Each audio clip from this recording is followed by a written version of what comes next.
Meron, boss.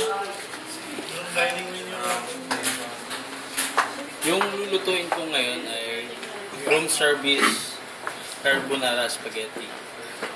First, atol, simulan natin mag-saute. Make sure yung pans natin, or yung pan, kasi isa lang pan, without this. Siguraduhin natin dry siya para hindi tayo matalsikan. Unahin ko yung olive oil. Initin mo yung olive oil. Kunti lang. First, saute the onion.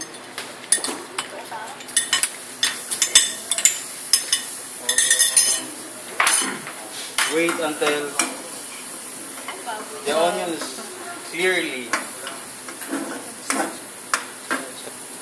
Medium heat lang dapat para hindi masunog yung onion natin. It takes time to caramelize onion or caramelize the onion.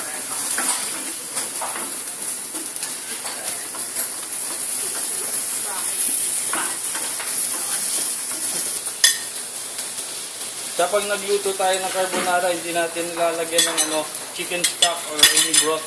Kasi yung pampalasa natin, ginagamit natin, kumukuha tayo ng base na lasa sa whipping cream and for bacon, parmesan cheese. Yung parmesan cheese, pwede na natin gawin ng thickener. Gagaya din sa egg yolk. Pag na-saute na yung dalawa, onion, garlic, add the bacon.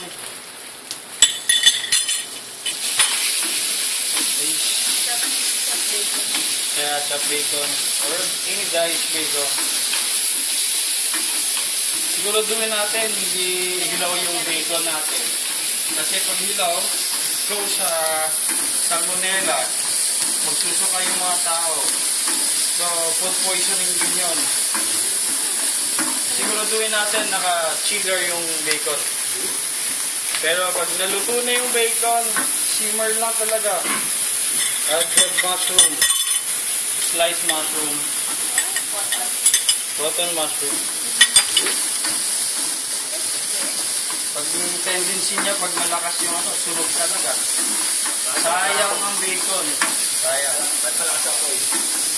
Simmer lang yan. Sino ba yan? Dagdagan na yung cream. Pag naluto na yung bacon, ha? Whipping cream.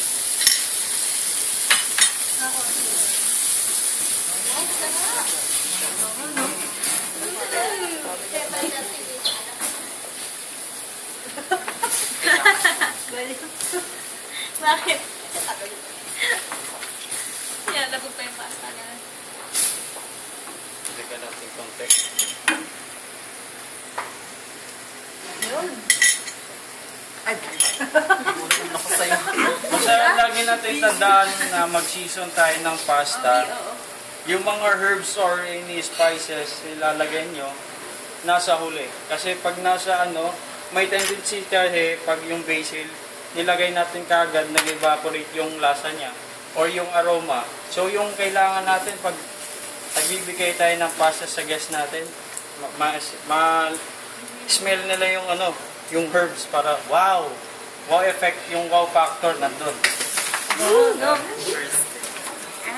Pag na pwede na natin pag nagtigan na siya, lalagay na natin yung pasta. Yung pre-blanch pasta. Lagay na natin. Okay? Chef! Pag-blanch ng pasta, rolling boil na water. And 6 minutes. Tapos running ice bath. Ice bath or running water. It's also pareho lang. Kaya pa sa tawag na al dente. Al dente. Throughout cooking. Kalahati siya. Nasa gitna siya. Kuwari, blanch mo. Pag ganun mo, parang may puti pa sa gitna. That's called al dente. Pwede na yun. Pwede na yun. Kasi iinitin mo lang siya Iinitin mo pa siya. Pag ganito na stage, pwede na natin lagay yung yung chopped parsley, basil, seponad, or julienne, it's the same.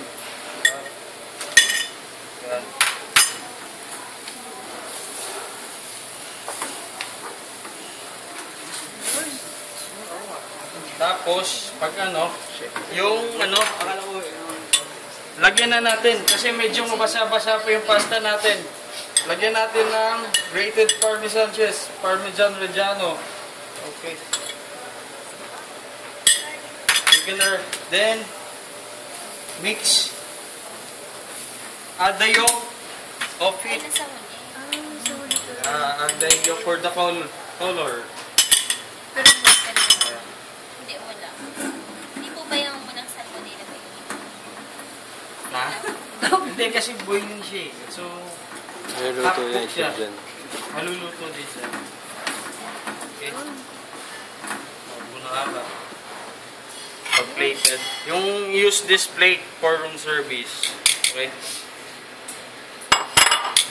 Dapat ano, hot food, hot plate. The same din pag ano, cold food, cold plate. Same. Paplato na natin to siya. Yung focaccia bread, please.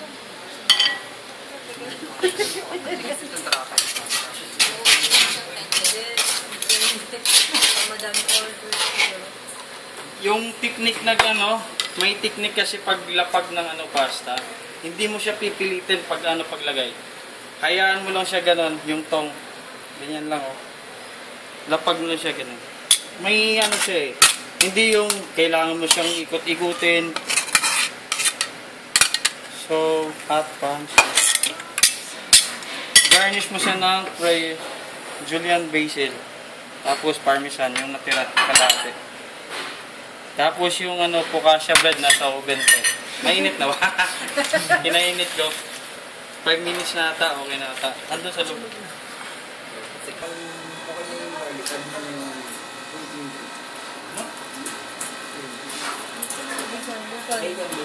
Bukan.